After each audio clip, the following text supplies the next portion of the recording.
Seated in a revolving chair with a sly smile, Ethics Minister Father Simon Lokodo appeared like a child ready to burst with a secret, which only he knew. It wasn't long before he let it out. Finally, the infamous anti-pornography bill is law. He did not hesitate in outlining what this implies. Main gaps where insidious enticements, misleading behavior, and poisoning character of persons has been perpetrated. The media has also not been spared. We have had issues where we have publications on the tabloids, okay? Where children are having access to those on the streets. We are saying no more. The law says anyone who publishes, produces, broadcasts, procures, imports, exports or abets any form of pornography is liable to a fine of 10 million Uganda shillings, about $4,000, or imprisonment not exceeding 10 years, or both punishments. Clause 14 considers more heinous child pornography, and this carries a heftier fine. Offenders face a fine of up to 15 million shillings, an equivalent of about $6,000, or imprisonment of not more than 15 years, or both.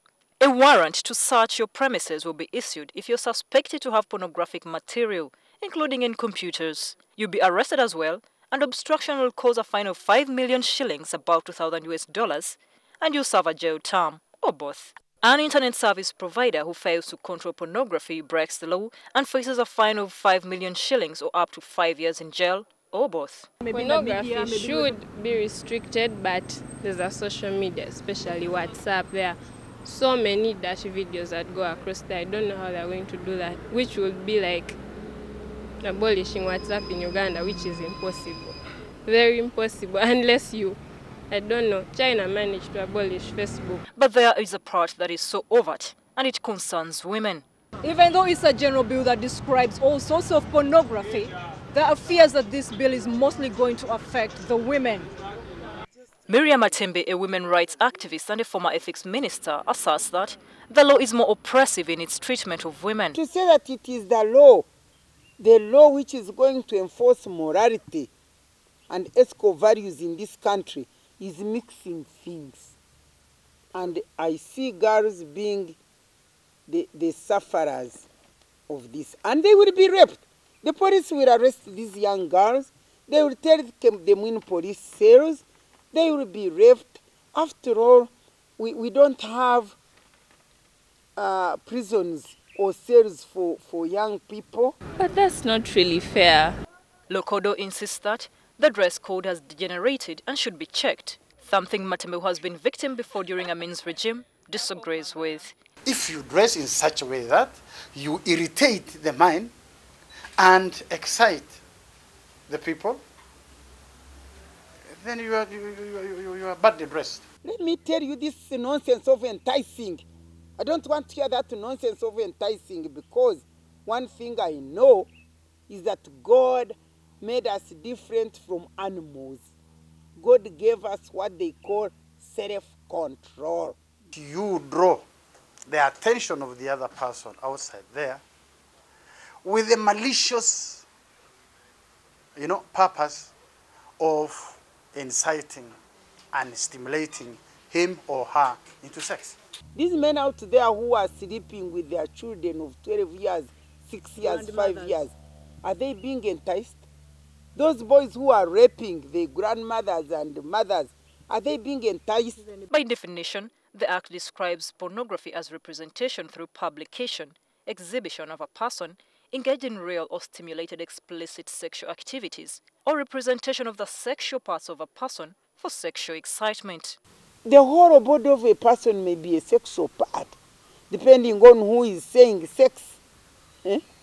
Because for me, as far as I'm concerned, the best sexual part of a person, of a man, it is his penis, and the woman, it is vagina. Now, if you are going to say buttocks are sexual parts, thighs are sexual parts, then the breasts are sexual parts, then you better put the mouth which kisses, because it is a sexual part, and then you dress it.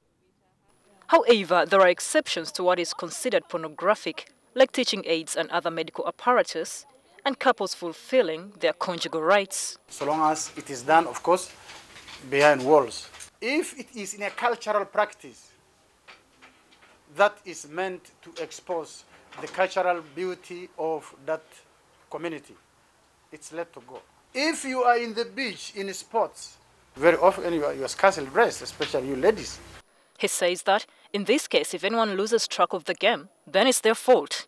That aside, anyone convicted will be registered as an offender, even when the fine has been cleared.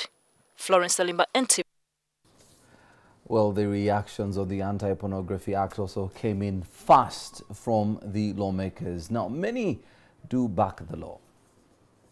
And I want to applaud the president for taking this bold decision, because I know the Western world is going, Western governments are going to condemn him and even reach a level of even cutting aid to Uganda. But we are not minding. What is important is Uganda first.